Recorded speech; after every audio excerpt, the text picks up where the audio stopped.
Got some great news. The president just approved that we live off grid in a tiny house. So let me give you some background to this. Awesome news. For those who've been with me for a long time will remember that Carolyn and I used to be nomads. That's the name we gave ourselves. We traveled the country. I started out in a little pop-up camper, and after a while someone burned that down and we built a truck camper. Sits right there now. We kind of got tired of that lifestyle. And a long story, and that's not part of this video.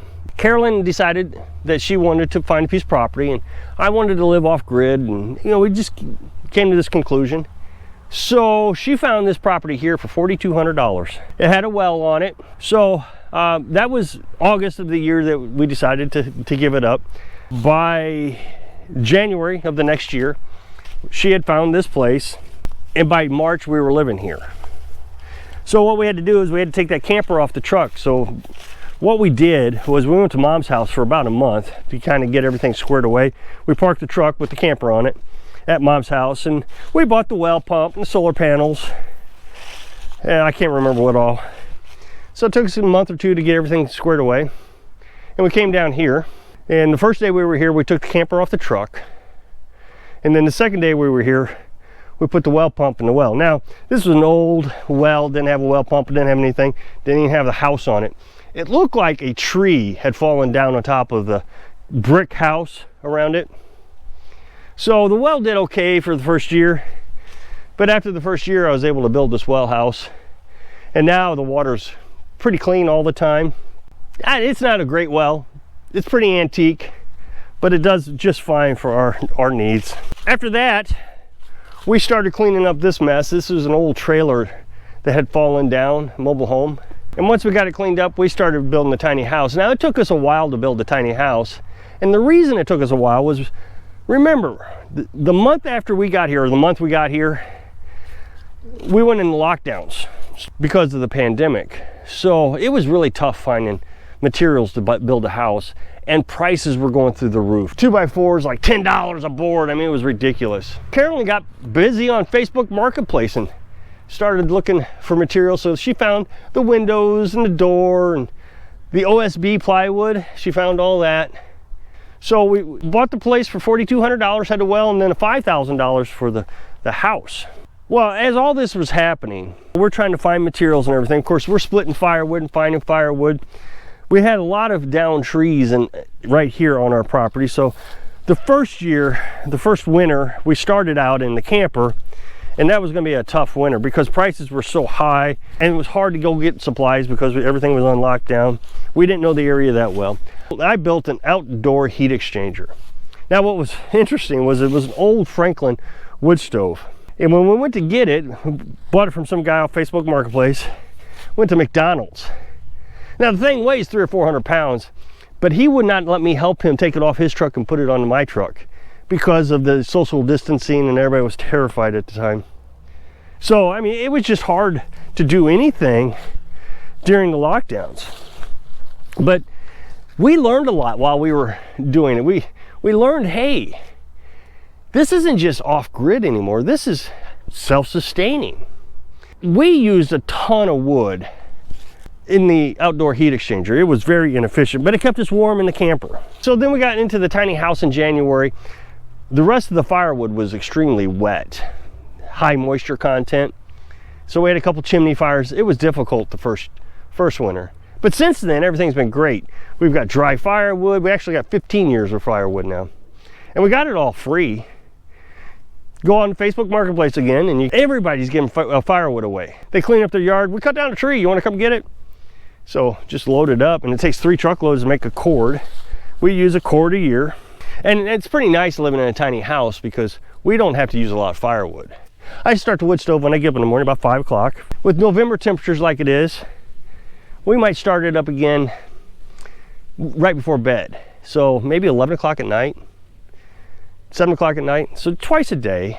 Now, when it gets colder, teens and stuff, I'll start it up at 5, and then we'll start it up at about noon, and then again about 11. So 3 times a day. But it just takes really small pieces of wood, doesn't take a lot. It's just fantastic living here. So then after the election, we got a new president, and things didn't get much better after that. I think a lot of people were expecting things to get better, but it didn't. When he took office, gas prices were $1.99, so it was pretty easy to run the generator that entire time. So I was still tweaking the solar panels and trying to get it in the right spot and all that kind of stuff, so I could run the generator quite a bit. But it didn't take long before I realized, man, we just can't run the generator anymore. I've got it all nailed down now, where in the winter I got to run a little bit more, but in the summertime, I didn't run it at all this last summer, except for the well. I mean, I've got 2 generators. I ran the well pump off the generator, but I don't have to. I can run it off solar panels. But things just never got better. Inflation started hitting, gas prices started hitting. So we were at 8% inflation year over year. Food prices are through the roof. So as things are going up in price, we decide, you know what, maybe we should become more self-sustaining. Less about off-grid living and more about how can we take care of ourselves. So we started raising chickens. You know, we did really well. We haven't had any problems until just recently. I've got some coyotes that came in, you know, and I just made a video about that. They came in and knocked out the window. I never liked that window. Shouldn't have put it in, but that's a long story. They killed 9 chickens, but fortunately we still have 17 that were in the IBC tank. Now I've got this piece of metal over it, so it's all solid. Nothing can get in it now. Maybe a bear could bust into it, but we're going to transfer the chickens we got into this because I just feel like this is more secure, even though that's the one the coyotes got into. They're not going to get into that metal now. So we'll get more eggs with the 17 than we did last summer. We only had 13 chickens producing last summer. We incubated this batch and we butchered all the roosters and we kept the hens, so that's going to give us the 17, well actually 16. We got Brahmas, which are going to be our meat birds. They get up to 10 pounds, the roosters do. The rooster we got now is just huge. Although a disappointment that we lost so many chickens, Carolyn now is going to buy high egg producing chickens. And they're going to produce like an egg every day or something like that. Leghorns and something else starts with an A. I'm not sure what it is, but anyway, she's going to get 9 more chickens of those 2 breeds, high egg producers. The Brahmas produce eggs through the winter, so we'll get eggs all year round now. So now we're starting to become self-sustaining. We got our water, got our shelter, got our heat, and then we got our food. So it's getting where we don't even have to leave if we don't want to. The only reason we leave now is we go out Fridays and get a snack from Dollar General. And we still like more of a variety in our diet, so we go once a month to shop. We buy propane because it's convenient, but we don't have to. As I said at the beginning of this video, the president approved us living here. I mean, if you think about it, this is what he wants. He wants everybody to reduce their carbon footprint. And so he's done everything he can to make sure that happens. He's raised gas cost, diesel cost, heating oil cost, propane cost. All of it has went up through the roof. Inflation, 8%. It's expected to go up another 5% next year. So to counter the inflation, the Federal Reserve is raising interest rates. So that means you can't even go out and buy new cars, new homes, because the interest rate's too high. Let's say you would have paid 5% a couple years ago. Well, now you're paying 10 or 15%. Well, that means, okay, well, I'm not going to go buy a car this year. So what does that mean? Well, that means now we have to go into recession. So we have a recession and inflation. The reason we have to go into recession is because, let's say Ford was expecting to sell, I'm just going to use stupid numbers, 100 cars this year. Well, they're only going to sell 50 because nobody's buying them because interest rates are so high. And the same thing with houses. Then we have a third thing that's going on that economists can't even figure out. We have like 21 million young men in our country that have decided they're just not going to work. They're living in mom's basement, and that's what they're going to do. So that puts a strain on mom, puts a strain on the economy. So we got all these factors coming in. So what are our options? Can't buy a house. The thing is people criticize me for living in a tiny house. You don't have air conditioner, or you don't have everything in the store. Well, here's the thing. We should expect the things to get worse, not better. Things aren't going to get better. Things are just going to continue to get worse. So does that mean that you should think about your future.